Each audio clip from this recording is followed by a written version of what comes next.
For distinction in Congregational Ministry, Sharon Watkins, class of 1984, Master of Divinity. Sharon Watkins, you have been chief pastor of a major denomination, a national prayer service preacher also at an inauguration, a missionary in Africa, an international advocate of interfaith unity. You are one of the great, generous spirits of the faith world today. This past summer, you ended a 12-year tenure as General Minister and President of the Christian Church, Disciples of Christ. Your election in 2005 made you the first woman to lead a mainline denomination.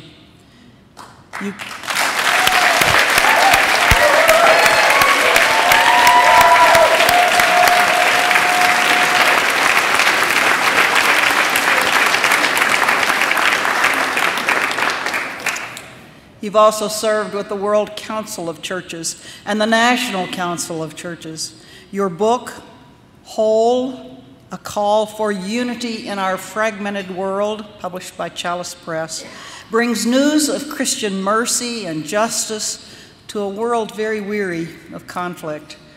Recently at the National Press Club, you denounced the budget cuts that would hurt children and working families here and abroad. How do you do all this? You've credited the beloved Letty Russell for teaching you something about resilient hope. Letty's idea of Advent shock. You've described it as living in the world as if God's reign is already at hand and having the discipline to recognize the signs. It means looking for a genuine sighting of the living God who is making the world anew and finding courage to live that way. At the heart of YDS is the commitment to train people for the lay and ordained ministries in the Christian church. The award for distinction in congregational ministry goes annually to a lay or ordained person of exceptional pastoral competence in the work of ministry and mission of local congregations. It is our great pleasure and my honor to be part of this, to honor Sharon Watkins tonight.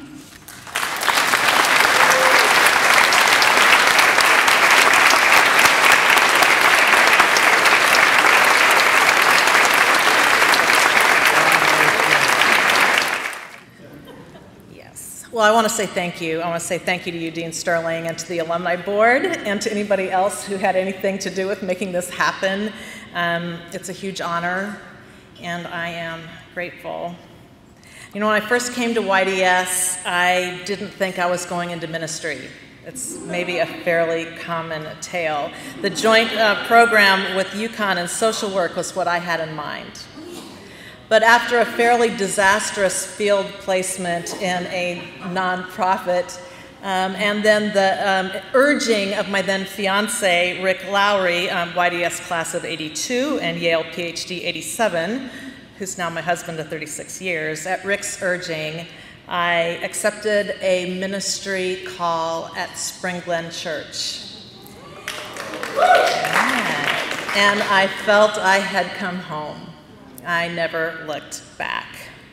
There were so many people at YDS that shaped my path, and I'm just going to start naming them and then let it fade off. I mean, Harry Baker Adams, Bob Wilson, Abe Malherbe, Lee Keck, and that just begins the list. But I especially want to name Henry Nouwen and Letty Russell. I learned from the two of them the discipline of looking at the world to see places where God is already at work, bringing a new world into being, to take notice and to take hope. Today, in our time, a discipline of hope is needed more than ever. Amidst all the convulsions of the current world, the resurgence and tenacity of white supremacy to the extent that even we white people can see that there's a problem, the devastating rolling back of progress for women, and now in such short order, the LGBTQ communities as well, the willful ignorance of the potentially irreversible damage to our planetary home. In the midst of this, my YDS learnings help me to keep facing forward with a kind of Advent frame of mind, that the balance of dread and hope, of terror and desire will be the right balance before a living and present God. The discipline is, in spite of all the evidence to the contrary, to see the evidence that this is God's world and that God is still working God's will for wholeness, and we have opportunities to join in. Whether making toasts at a shalom meal to the signs of the emerging reign of God, as Letty modeled and Rick and I continue to do to this day with his students in my congregations, or engaging in centering prayer where the community comes with me into my solitude, as Henry taught me to pray, my discipline is to keep on seeing signs of hope of God's emerging reign even now, and to remain hopeful. And of course, under Letty's mentorship and Henry's prayerful advocacy, fueled by that hope, to get to work, organizing and strategizing as if the world depends on it, to help bring that horizon of God's shalom, that horizon of wholeness, closer and closer into our world. Thank you, YDS. Glory be to God.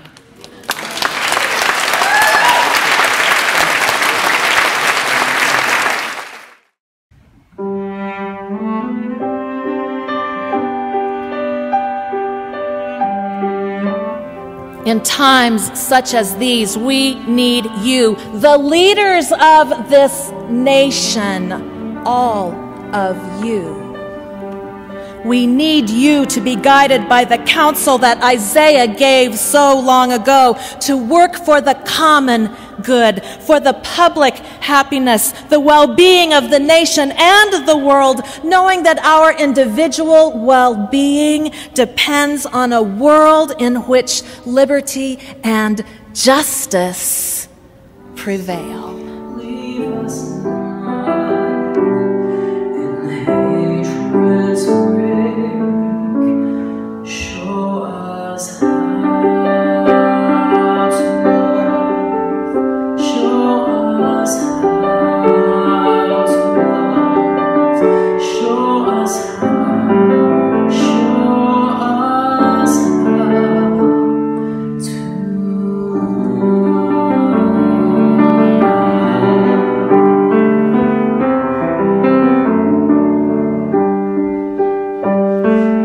hearts open, souls awake.